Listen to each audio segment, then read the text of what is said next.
การสำเร็จกองประชุมใหญ่ผู้แทนองค์คณะพรรคของทางเมืองหินเหิบครั้งที่ 5ซึ่งว่ากองประชุมใหญ่ผู้แทนขององค์คณะพรรคเมืองหินเหิบครั้งที่ 5ได้ไขขึ้นในวันที่24และได้มีการอัดลงในวันที่25มีนาปี2025นี้โดยผลงานอันสำเร็จอย่างจบงามโดยการเข้าร่วมของทานคำพันธ์สิทธิดำพากรรมการศูนย์กลางพรรคเลขาพรรคแขวงเจ้าแขวงวิจันทร์มีท่านกงจันทร์พันธมิตรกรรมการพรรคแขวงเลขาพรรคเมืองเจ้าเมืองของเมืองหินเหิบมีการนำขันแขวงคณะซีนำการนำกัดเกี่ยมของกองประชุมใหญ่พร้อมโดยแขกที่ถูกเชิญและผู้แทนก็ได้มีการเข้าร่วมทางบทแมน129 ทานเป็นยิ่งแมนจำนวน17 ทานซึ่งเป็นตัวแทนใหญ่ให้แก่สมาชิกพรรคทางบทแมน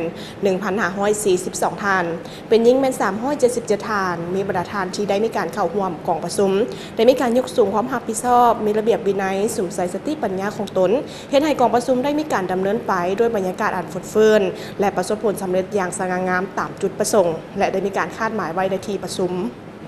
สำหรับกองประชุมได้มีการพร้อมกันในการค้นคว้าประกอบความคิดความเห็นอย่างกงไปกงมาอย่างลึกซึ้งและมีความเป็นเอกภาพสูงหับห้องเอาบทรายงานการเมืองแผนพัฒนาเศรษฐกิจสังคม5 ปีในต่อหน้านั่นก็คือในปี2025 ปี2029และบทสำรวจการนำพารวมของคณะบริหารงานพรรคเมืองได้เป็นเอกภาพการตีราคาทางด้านดีด้านอ่อนข้อคงข้างสาเหตุและก็บทเรียนที่ถอดถอนได้ในการนำพาสีน้ำการจัดตั้งปฏิบัติมาตีกองประชุมใหญ่ครั้งที่4ที่ผ่านมากองประชุมใหญ่ยังได้มีการแจงแยกอย่างลึกซึ้งถึงบรรดาเหตุผลที่ได้มีข้อคงข้างจากนั้นแล้วจึงได้มีการทับพ้องเอาข้อสรุปที่เป็นบทเรียนในระยะที่ผ่านมากองประชุมใหญ่ได้เป็นเอกภาพทับพ้องเอาที่ทางหน้าที่จุดสุม5 ปีในต่อหน้าตามวิสัยทัศน์ของเมืองที่ว่า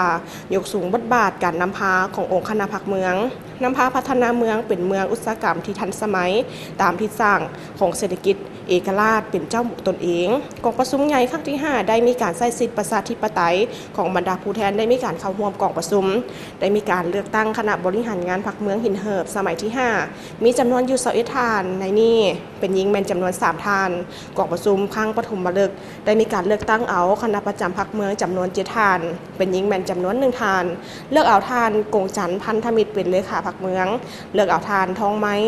จันทดาราและก็ทานนางอัมมาลาทิพย์แก้วเป็นห้องเลขาพรรคเมืองเลือกเอาทานคำแสนวิไลเป็นประธานคณะกวดกาพรรคเมือง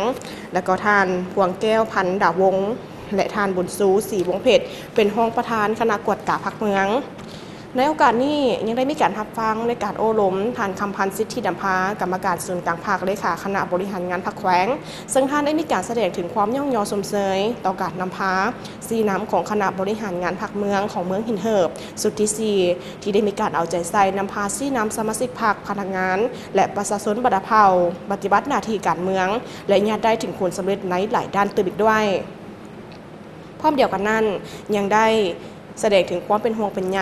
ในตัวด้านอ่อนของคงข้างและก็ให้ทิศที่เสื่อมโยงในแต่ละด้านละเอียดพร้อมทั้งให้ความเสื่อมั่นให้แก่คณะพรรคสุดใหม่ที่จะได้มีการสืบต่อ